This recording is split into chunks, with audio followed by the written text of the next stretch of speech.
17 Agustus tahun 45, itulah hari kemerdekaan kita. Hari merdeka, nusa dan bangsa, hari lahirnya bangsa Indonesia. Merdeka, sekali merdeka tetap merdeka, selama hayat masih dikandung badan. Kita tetap setia mempertahankan Indonesia. Kita tetap setia membela negara kita. Selesai, silakan duduk dulu kembali ya. Nah, sebelum pada pembelajaran, Ibu ada ice breaking dulu ya. Kalian tahu nggak tepuk semangat? Tahu. Biar belajarnya semangat, kita tepuk semangat dulu ya. Siap? Siap. Tepuk semangat.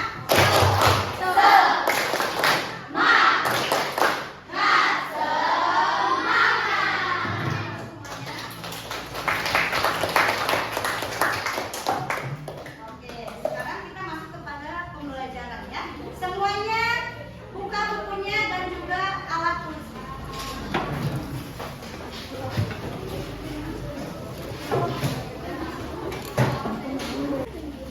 Sudah ya? Nah, hari ini kita akan belajar tentang berpikir komputasional. Ada yang pernah mendengar? Belum? Nah, tapi di sini ada kata-kata komputer. Biasanya apa? Komputer. Komputer ya. Seperti kata komputer. Karena di sini pembahasannya kita itu di apa ya? Harus belajar untuk bisa berpikir seperti komputer. So, bagaimana ya? Kita lihat pembahasannya. Nah, di sini berpikir komputasional itu apa sih?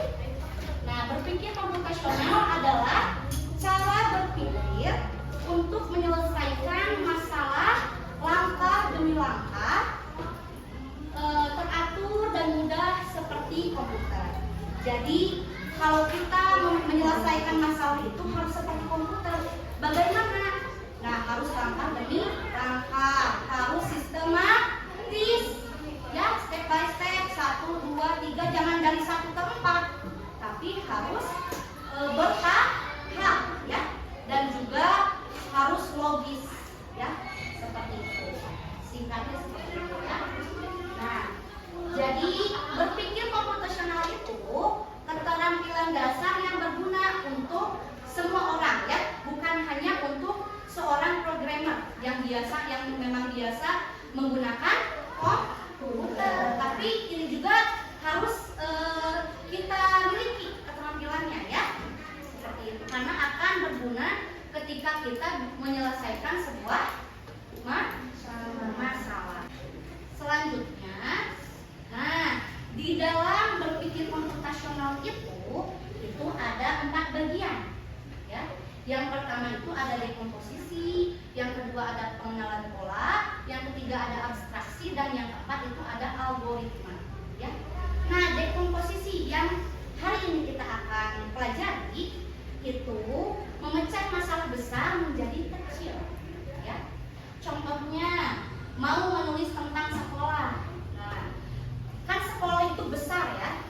Kalau diibaratkan masalah itu besar. Tapi kalau misalkan dalam di sini dalam pembelajaran di sekolah, misalkan itu objek ya, itu besar. Itu bisa kita bagi ke dalam bagian-bagian yang kecil ya, seperti itu.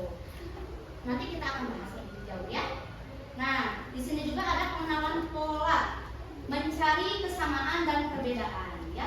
Nah, nanti kalau misalkan dalam suatu latihan itu pola itu seperti ini. Misalkan ada bentuk lingkaran, segitiga, lingkaran, segitiga, titik-titik apa? Lingkaran. Karena kita melihat pola sebelumnya itu, oh iya, lingkaran segitiga, lingkaran segitiga. Oh, lingkaran segitiga. Berarti kalau udah segitiga, lingkaran. Kalau udah lingkaran, segitiga. Jadi kita logis gitu ya. Tanpa kita bertanya ke guru atau apa, kita bisa melihat oh ini pola gitu, ada pola. Nah itu berpikir komputasional. Selanjutnya abstraksi. Nah di sini maksud abstraksi itu berfokus pada hal-hal yang penting saja. Seperti kalian misalkan belajar di sekolah kan banyak ya, banyak mata pelajaran, banyak pembahasan, liur, pusing gitu ya. Kalau misalkan kita diterimanya langsung semuanya. Nah kita harus belajar berpikir komputasional dengan abstraksi, yaitu hanya menyerap hal-hal yang penting saja seperti itu ya. Nah yang terakhir itu ada algoritma. Algoritma itu membuat langkah yang berurutan yang tadi sudah dibahas ya. Ini menjadi ciri dari berpikir komputasional. Bagaimana yang berurutan itu? Kalian tahu teks prosedur. Jadi kalau membuat sesuatu, bagaimana untuk membuat sesuatu itu pasti langkah demi langkah kan ya. Nah ini terakhir ya. Manfaatnya yaitu membantu belajar lebih teratur, memudahkan mengerjakan tugas, membiasakan kalian untuk berpikir kritis dan melatih menjadi anak yang kreatif dan problem solver. Apa problem solver? Jadi bisa memecahkan masalah ya. Berpikir komputasional adalah alat bantu berpikir yang bisa digunakan siapa saja untuk menghadapi tantangan atau masalah apapun ya. Jadi memang penting untuk bisa berpikir komputasional ya. Yang hari ini akan Ibu bahas yaitu tentang dekomposisi. Jadi objek yang besar kita bagi kepada bagian-bagian yang kecil ya. Kita pecahkan menjadi bagian-bagian yang kecil sehingga tidak terasa besar lagi gitu ya. Kalau sudah mengetahui, kalau sudah dibagi-bagi gitu ya. Nah, sekarang Ibu ada sebuah video yang memperkenalkan tentang lingkungan sekolahnya. Nanti di lingkungan sekolah itu ada apa saja ya? Kalian amati ya. Lihat saja.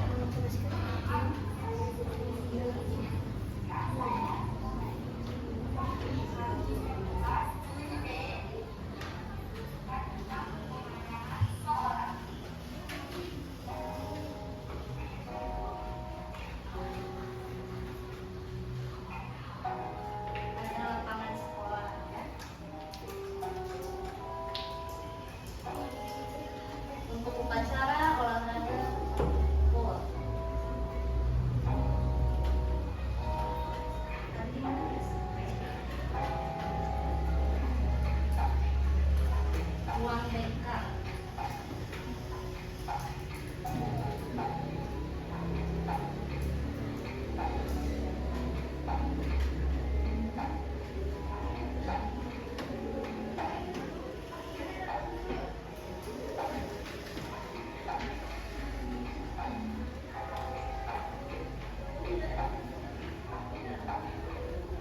Itu ya di perpustakaan pasti banyak buku. Dari video tersebut kalian bisa melihat di sekolah yang tadi ada apa saja?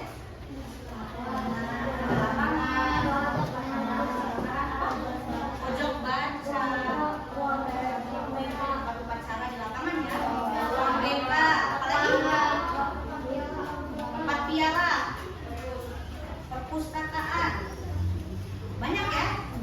Ya. Nah itu disebutnya apa tadi? Dekomposisi ya. Dari bagian yang besar berupa objek sekolah menjadi bagian-bagian yang kecil. Yang tadi ada kelas dan lain sebagainya ya. Nah,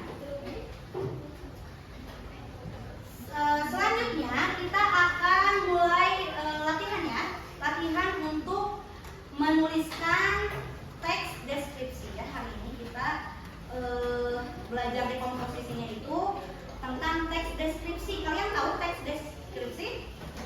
Tahu? Teks yang bagaimana? Ada apa? Ada objeknya tentunya yang dideskripsikan. Deskripsi itu maksudnya maksudnya digambarkan. Jadi kalau kalian bercerita itu tidak hanya cerita saja, tetapi kalian bisa membaca, ya, ya, seperti itu. Nah, kita bagi dulu ya menjadi 6 kelompok. Untuk setiap kelompoknya kalian boleh kasih nama dari nama apa ya kira-kira? Nama buah aja, buah-buahan ya. Oke, dari sini dulu ya.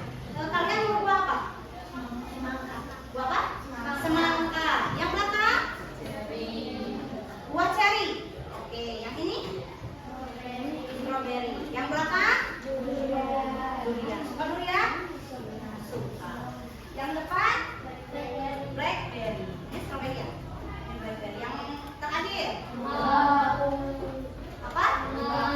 Mangga. Oke. Nah, nanti ibu kasih di sini ya, masih seputar tentang lingkungan sekolah ya.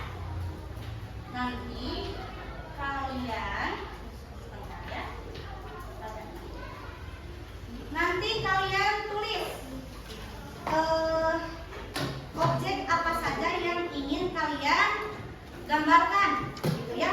Tapi menggunakan dekomposisi, yaitu dirincikan dulu bagian-bagiannya, ya. Coba ibu bagikan, tolong di FA aja ke belakang. Jangan lupa dikasih nama kelompok, ya. Baik, untuk objeknya dikhawatirkan nanti sama ya, kalau kalian yang menentukan. Jadi ibu yang menentukan saja ya, siap? Ini untuk kelompok semangka ya. Semangka itu objeknya perpustakaan ya. Terus yang kelompok apa? Cherry. Oke, terus cherry.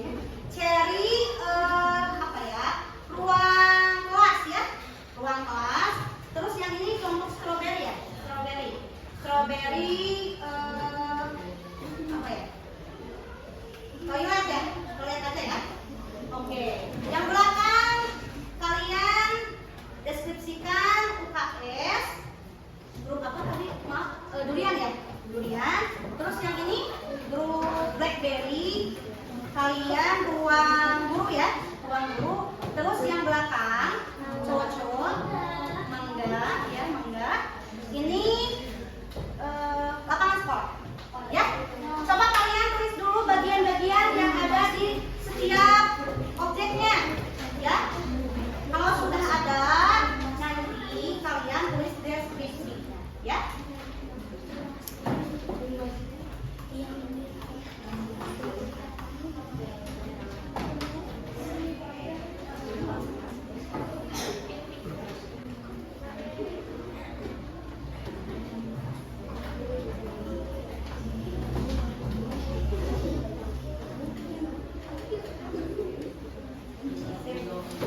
Dekomposisinya dulu ya, bagian-bagian yang kecilnya dulu. Oke, sudah selesai? Sudah. Sekarang jika sudah selesai kita saatnya presentasikan ya tiap kelompok. Ibu pilih dulu kelompok semangka untuk ke depan. Tepuk tangan dulu.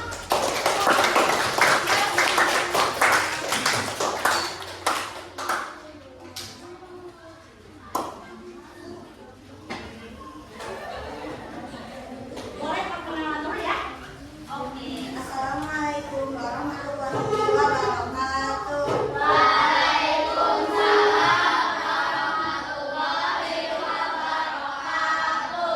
Perkenalkan, di sini nama saya Agni Apriatini, perwakilan dari kelompok semangka. Nah, di sini tadi ibu kasih objeknya apa? Perpustakaan. Perpustakaan, ya. Nah, coba sebutkan bagian-bagian kecil dari perpustakaan. Ada rak buku, ada buku pelajaran, buku cerita dan lain-lainnya. Dan juga ada karpet. Perpustakaan di sekolahku cukup luas dan nyaman. Rak buku tersusun rapi memenuhi hampir seluruh sisi ruangan. Di rak tersebut terdapat berbagai jenis buku, mulai dari buku pelajaran, cerita, hingga ensiklopedia. Di tengah ruangan ada beberapa meja dan kursi yang digunakan siswa untuk membaca atau mengerjakan tugas.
Haris dibacakan? Kelas itu sangat nyaman dan rapi. Agak keras. Dindingnya berwarna hijau yang menenangkan. Di dalam kelas terdapat meja dan kursi yang tersusun rapi, bentuk barisan. Di bagian depan ada papan tulis yang berwarna putih dan selalu digunakan guru untuk menulis materi. Di samping papan tulis terdapat lemari untuk menyimpan buku dan alat pelajaran. Juga ada alat kebersihan yaitu pilihan siswa. Sudah selesai? Oke, tepuk tangan dulu dong. Ada yang mau menambahkan? Ada yang kurang nggak? Di kelas ada apa saja yang tidak tersebut? Oh, ada kalender. Kalender itu mah kreatif ya. Kalendernya ini apa? Kerajinan ya. Oh, ada sapu. Tadi ada disebutkan? Ada. Oh iya, ada sih alat kebersihan. Ada termasuk apa? Sapu. Apa lagi? Jam, kipas, apa lagi? Foto frame, colokan, ada lampu ya biar gelap. Ya, masih banyak lagi. Silakan Bu.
bagikan LKPD-nya.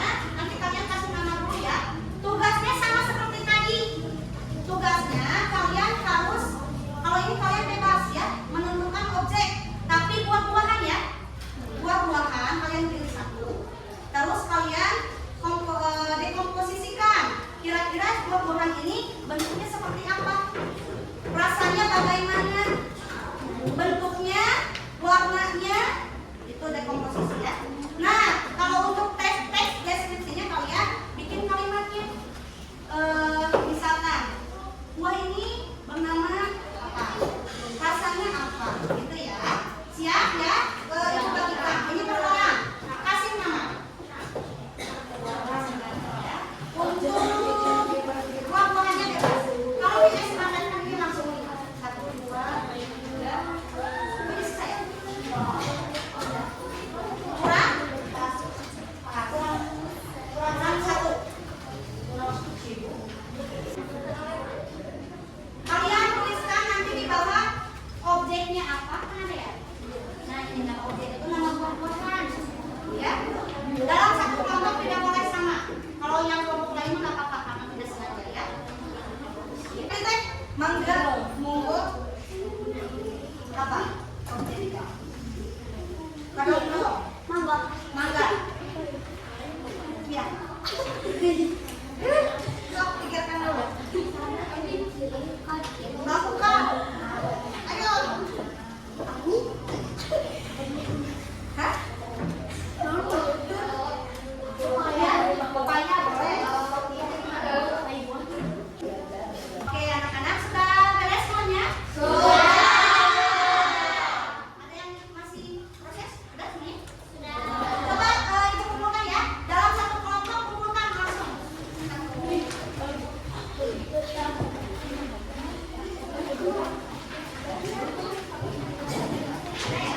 Yang belakang coba ke ibu ya. Semuanya sudah beres, nanti dibagikan ya kalau sudah dinilai. Jadi hari ini coba ibu mau kita review ya kegiatan hari ini. Kira-kira kita sudah belajar apa saja sih hari ini? Dekomposisi, apa lagi? Deskripsi, berpikir logis, komputasional ya, berpikir komputasional. Apa lagi? Pengenalan pola. Yang cowok-cowok ingat nggak? Abstraksi. Hebat ya. Semuanya tepuk tangan dulu dong. Nanti ya, itu masih tentang dekomposisi dan tentang teks deskripsi ya. Tapi apa? Tapi menggunakan mesin cerdas. Nanti kita akan membahas mesin itu ada yang cerdas dan ada yang tidak cerdas, non-cerdas ya. Mesin cerdas itu salah satunya Chat GPT ya. Jadi nanti biar kosakata kalian berkembang dan kalimat kalian makin bagus dalam teks deskripsi ya, nanti kita pakai Chat GPT ya untuk pertemuan selanjutnya. Sekarang kita akhiri ya pembelajaran ini. Terima kasih. Wassalamualaikum warahmatullahi wabarakatuh.